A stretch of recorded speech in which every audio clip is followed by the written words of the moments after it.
Live from New Delhi, you're watching DD India Live, India's voice to the world. I'm Preeti Kaur. Coming up in the next 30 minutes, Indian Prime Minister to hold bilateral meetings with world leaders, followed by a meeting with CEOs of the top global corporations to also inaugurate vibrant Gujarat Global Trade Show.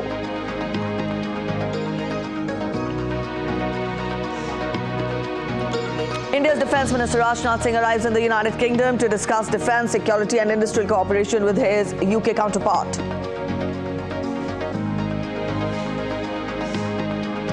US Secretary of State Antony Blinken arrives in Israel seeking to avoid wider war.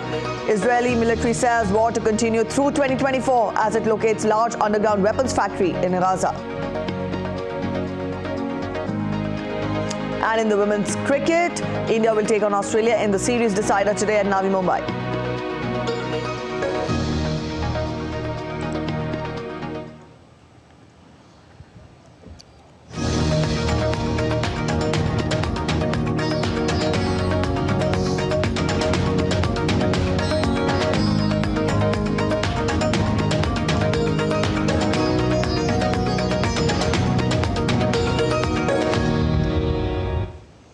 India's Prime Minister Narendra Modi is on a two-day visit to Indian state of Gujarat. Prime Minister will hold bilateral meetings with world leaders and meeting with CEOs of top global corporations. Prime Minister will also inaugurate the 10th edition of the Vibrant Gujarat Global Summit. The summit serves as a platform to explore business opportunities in the state for the investors from around the world. Around 34 countries and 16 partner organizations are participating for this year's summit. India's Ministry of Development for Northeastern region will also utilize the summit as a platform to showcase investment opportunities in the northeastern regions of the country. India's Defence Minister Rajnath Singh arrived in London on Monday for a two-day visit to the United Kingdom. Accompanied by a high-level defence delegation, the minister will hold a meeting with his UK counterpart, Secretary of State for Defence Grant Shapps. Also, Rajnath Singh is expected to meet Prime Minister Rishi Sunak and Foreign Secretary David Cameron. Discussions on a wide range of issues such as defence, security and industrial cooperation are expected to take place. The minister will also interact with CEOs of the UK defence industry and meet with the Indian community.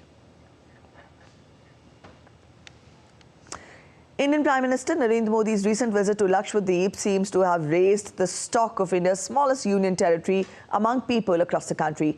It won't be surprising if one sees Lakshadweep as a next tourism hotspot, as it remained one of the most searched words online this week. Watch this special report by Tapas Bhattacharya.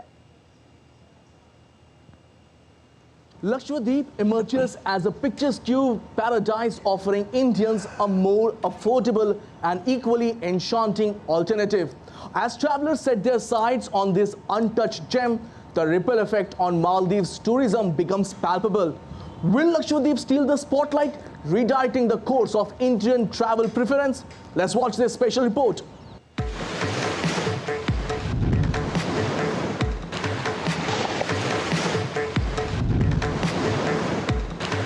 In 2024, India's scenic Lakshadweep Islands have emerged as hidden gem thanks to a strategic move by Prime Minister Narendra Modi. His recent visit to Lakshadweep Islands showcased not just infrastructure development but also the breathtaking beauty of this untouched paradise. Prime Minister Modi's social media post featuring him snorkeling in crystal clear waters and relaxing on pristine beaches went viral, sparking a surge in Google searches about Lakshadweep. This newfound interest, with over 50,000 searches in a day, signals a potential tourism boon for Lakshadweep. The timing couldn't be more crucial. With Maldives, a once popular destination for Indians, facing diplomatic tensions and growing ties with China, Lakshadweep become a cost-effective alternative. हमारी company पूरी home grown made in India company है और हमने recently जो social media पे चल रहा है, जो हमें बयान सुनने में मिल रहे हैं मालदीव्स के गवर्नमेंट के रिप्रेजेंटेटिव से, उसके तहत हमने डिसाइड किया है कि अब हम आगे से कोई भी मालदीव्स की बुकिंग एक्सेप्ट नहीं करेंगे। हमारे देश में 3 लाख लोग हर साल मालदीव्स जाते थे, अब वो इस मैटर पे ये फैसिलिटी अवेल नहीं कर पाएंगे। इंडिया के सबसे ज़्यादा टूरिस्ट मालदीव जाते हैं और कोविड में हम ही ने उनकी इकोनॉमी को वो करा, पर जो मालदीव के मिनिस्टर्स ने हमारे इंडिया के प्राइम मिनिस्टर के खिलाफ और स्टेटमेंट्स दिए हैं, तो हमने अपनी कंपनी स्टिक ट्रैवल्स को कह दिया मालदीव भेजना बंद करो। और इंडियन चैम्बर ऑफ कॉमर्स की तरफ से मैं अपील करता हूँ टूर ऑपरेटर्स को, ट्रैवल एजेंट्स को, वेडिंग प्लानर्स को कि आप मालदीव की जगह इंडिया के जो आइलैंड हैं जैसे लक्षद्वीप आइलैंड है, अंडमान निकोबार आइलैंड्स हैं, यहाँ पर अपने टूरिस्ट को भेजो। The affordability of Lakshadweep compared to a Maldives is a game changer for budget-conscious Indian travelers. As Lakshadweep gains prominence on travel radar, it is not just a win for tourism, but a strategic move that might impact Maldives' economy, heavily reliant on tourism sector. Prime Minister Modi's call to explore Lakshadweep might just be the catalyst for a shift in Indian travel preference, potentially reshaping the dynamics of the regional tourism market. In the wake of the diplomatic shift, Lakshadweep rises as a cost-effective haven. Prime Minister Modi's endorsement sparks a surge, potentially reshaping the tourism sector. The fact that Lakshadweep is much cheaper than Maldives will give a huge impetus to the cost-sensitive Indian travelers. With camera person Uttam, this is Taposh Bhattacharya for DD India from Delhi. And up next, we have a treat for you as we step into the lively atmosphere of the International Purple Fest 2024 in Goa. A special report by our correspondent Siddharth Bhardwaj. It will take you through the captivating moments, the incredible talent, and the spirit of inclusivity. Let's take a look. Purple is the color of freedom, strength, and courage. Well, I'm here in Goa for International Purple Fest, and this fest provides a great platform for persons with disabilities to come and showcase their prowess. Different subjects, different competitions, and different schemes where creativity knows no boundaries. Today marks the grand opening of a groundbreaking event, a festival that's not just about celebration, but a movement towards inclusion and unity. The International Purple Fest is India's first of its kind inclusive festival. Purple Fest last year, it was the first initiative done by Goa state government along with the central government. But it has showcased a very intelligent way of helping the people with different disabilities. So this year it has taken a bigger step. It's more bigger. And I have come here to promote organ donation. The festival has transformed Goa into a vibrant tapestry of colors, sounds, and most importantly, diversity. The festival grounds have witnessed an outpouring of positive energy with people from all walks of life coming together to share in the joy of inclusivity.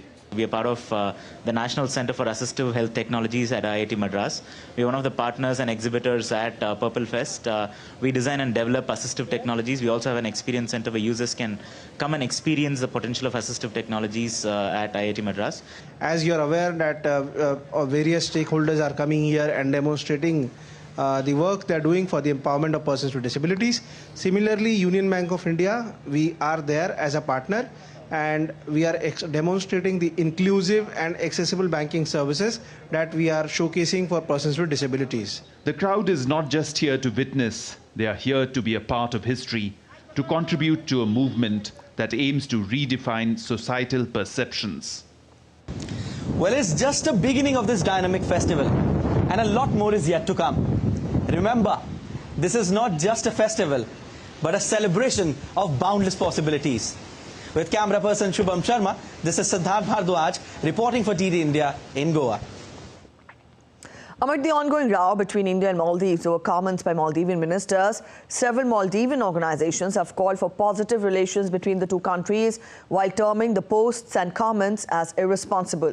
The National Boating Association, Maldives Association of Tourism Industry, National Hotels and Guest House Association, Maldives Association of Travel Agents and Tour Operators, and Association of Travel Agents of Maldives issued statements and releases condemning the action of suspended Maldivian officials Malsha Sharif, Mariam Shuana and Mazhoom Majid. The organizations noted that India has been a close and a friendly neighbor, first responder during crisis, and one who has helped Maldives recover after the COVID pandemic. Meanwhile, pressure continues to rise on the Maldivian government as several Maldivian leaders have termed the entire episode as sad, including initiating a no-confidence motion in the parliament. Cold wave and dense fog conditions are likely to prevail in several pockets of North India, including Delhi, Punjab, Haryana and Uttar Pradesh during the next few days.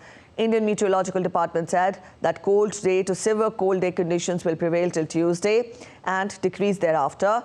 The Weather Department also predicted a fresh rain spell with thunderstorm or hailstorm activity likely over northwest and central India on Tuesday and Wednesday due to another fresh western disturbance. Meanwhile, schools in Delhi and neighbouring areas are either closed or operational on online mode till January 12th.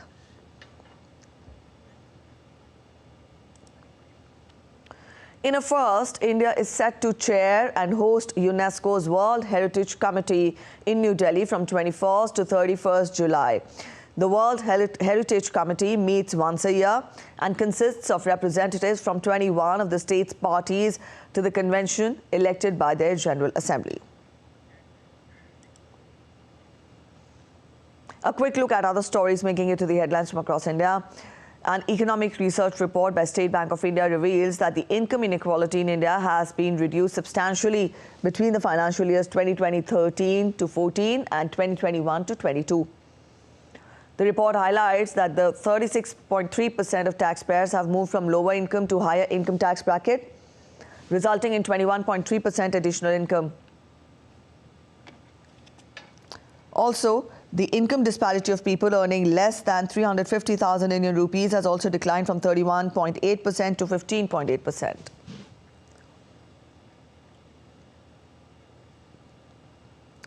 The Western Indian state of Gujarat is lit up beautifully ahead of the 10th edition of the Vibrant Gujarat Global Summit. The state is gearing up for a mega investment summit with hundreds of executives to visit the state for the 3-day event. Over 50 US firms are scheduled to attend the event. The 10th edition of Vibrant Gujarat Global Summit is scheduled from 10th January to 12th January. International Kite Festival 2024 began in Gujarat on Monday. Chief Minister Bhupendra Patel inaugurated the festival by releasing the tricolour balloon into the sky. The festival has gained worldwide recognition, success of which is highlighted by the annual participation of kite flyers from all corners of the country.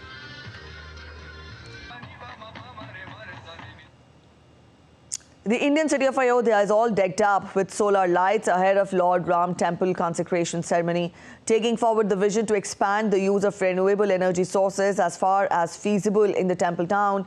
The state government has illuminated the parks in Ayodhya with solar trees. The Indian city of Ayodhya is on track to become the first, in fact, to become the solar city of the country. Up next, a short break, but still to come on this edition of DD India Live. World's biggest tech companies descend on Las Vegas for the Consumer Electronics Show 2024.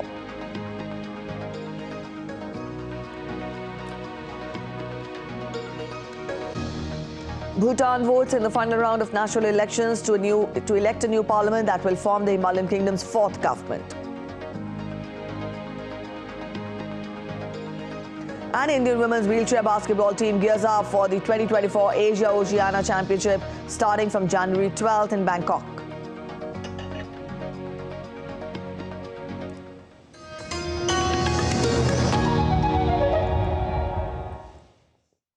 In a world that never stops, where information shapes our reality, one app stands out, helps you stay ahead of time. Introducing the DD India app, your gateway to a world of news right at your fingertips. Your most trusted source of news goes global, goes digital. Explore a world of options, top stories, live updates, in-depth analysis, and more. Stay informed wherever you are. Real-time alerts keep you ahead of the curve always. The DD India app, connecting you to the world, one story at a time. Download now and explore the world of knowledge, insights, and authentic information.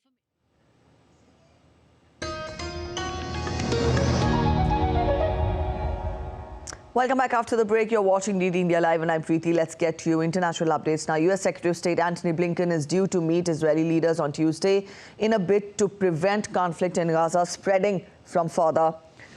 Earlier on Monday, Blinken met with Abu Dhabi's ruler, Sheikh Mohammed bin Zayed Al Nahyan, and Saudi Arabia's Crown Prince Mohammed bin Salman. Now, this is Blinken's fourth trip in the Middle East since October. He also visited Jordan and Qatar on Sunday. Blinken assured Arab officials that the United States opposes the displacement of Palestinians outside Gaza and instead wants Israel's Muslim-majority neighbors to play a role in the Strip's future governance.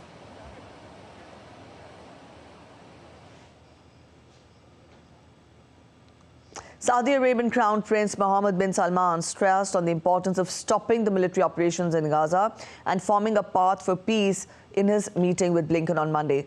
Also, Blinken stated that he found support among Arab leaders for normalizing relations with Israel.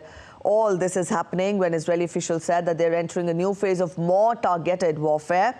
And in a further sign, the war is spreading beyond Gaza's borders. A top commander of the terrorist organization Hamas's ally, Hezbollah, in a strike in south of Lebanon on Monday. Jordan's foreign minister Ayman Safadi said on Monday that it was unacceptable that the international community should allow Israeli Prime Minister Netanyahu to drag the Middle East into a wider regional war. He spoke with his French counterpart, Catherine Colonna, during a phone call. Israeli Defense Forces claim to have uncovered the largest weapons production site since the beginning of the conflict in Burej, which is a densely populated civilian area in central Gaza. Israeli forces said they located various components for long-range rockets capable of reaching northern Israel. Underground long-range rockets manufacturing facilities were also recovered. Light weapons and UAVs, explosives, mortar shells, accuracy enhancers and tunnel shafts reaching approximately 30 meters underground were also discovered.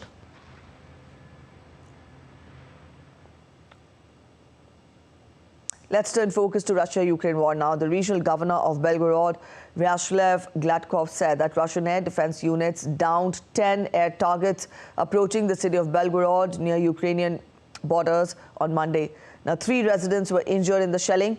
3 residents were also injured, as we told you, in the bombardment. The governor added that the windows were blown out in 2 multi-storied apartments and several cars were also damaged.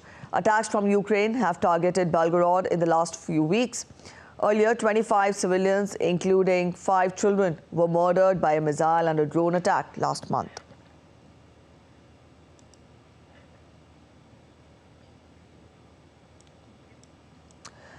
German Chancellor Olaf Scholz said that majority of countries in the European Union were not delivering sufficient weapons to Ukraine to help it battle a Russian invasion on Monday. In a joint news conference with Luxembourg's new Prime Minister, Friedrich Scholz called upon allies to increase their efforts. The Chancellor added that he was confident that the bloc would agree its proposed €50 billion aid package for Ukraine at an upcoming emergency summit on February 1st.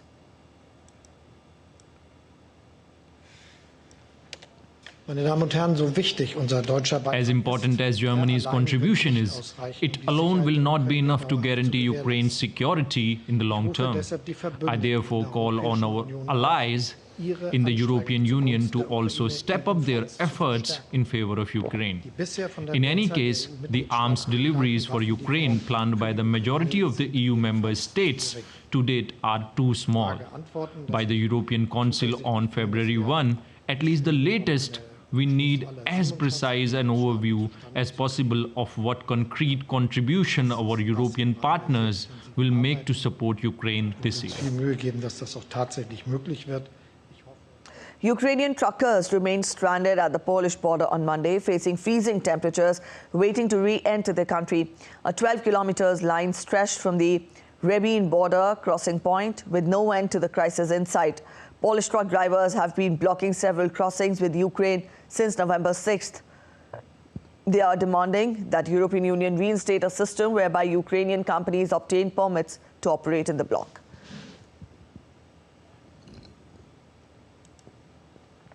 United Airlines has found loose bolts and other parts on 737 MAX 9 plug doors as it inspects its fleet of Boeing jet.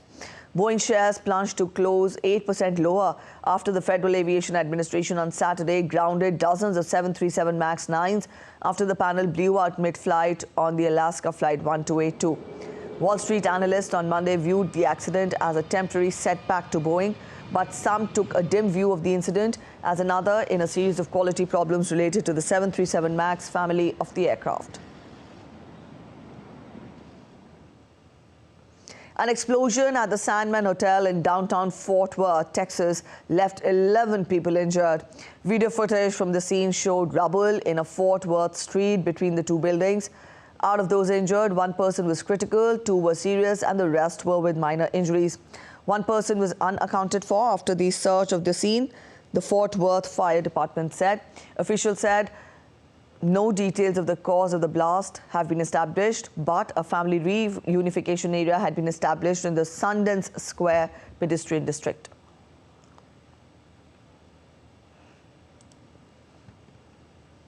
In his second campaign speech of the year, Joe Biden again attacked Donald Trump for refusing to accept that he lost the 2020 election and called him a loser. The visit comes as his campaign sharpens its attacks on former President Donald Trump, who is the front-runner for the Republican Party's 2024 nomination. The president referred directly to the 2015 attack at the church. Biden described Trump as a threat to democracy, citing the deadly attack on the U.S. Capitol by Trump supporters in 2021, hoping to overturn the Republicans' election loss.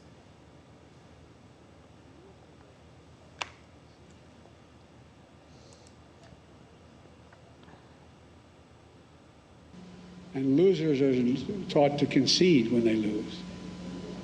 And he's a loser. So let me be clear, for those who don't seem to know, slavery was the cause of the Civil War. There's no negotiation about that. Bhutan is all set to hold a general election with serious economic challenges. National Assembly elections in Bhutan are being held in two phases of voting. That is on 30th November 2023, the preliminary round, and 9th of January, the final round. All parties have promised on revival of economy. In the first round, the ruling conservative Druk Namrup Shoga came in fourth place and was disqualified. The DNT presided over strict and unpopular COVID-19 pandemic measures and has been blamed for plummeting tourist numbers, rising fuel prices. Today's runoff will be held between the Liberal People's Democratic Party, which came in first with 42.5% of the votes, and the newly established Bhutan Tendril Party, which secured 19.6% votes. A quick look at other stories making it to the headlines from across the world. Consumer Electronics Show 2024 begins in Las Vegas to showcase latest technological advancements, including AI-powered gadgets, robots, holograms, and exoskeletons. Focus would be on finding consumer users in devices for visually impaired, safety systems, facial recognition software, and others during the four-day event.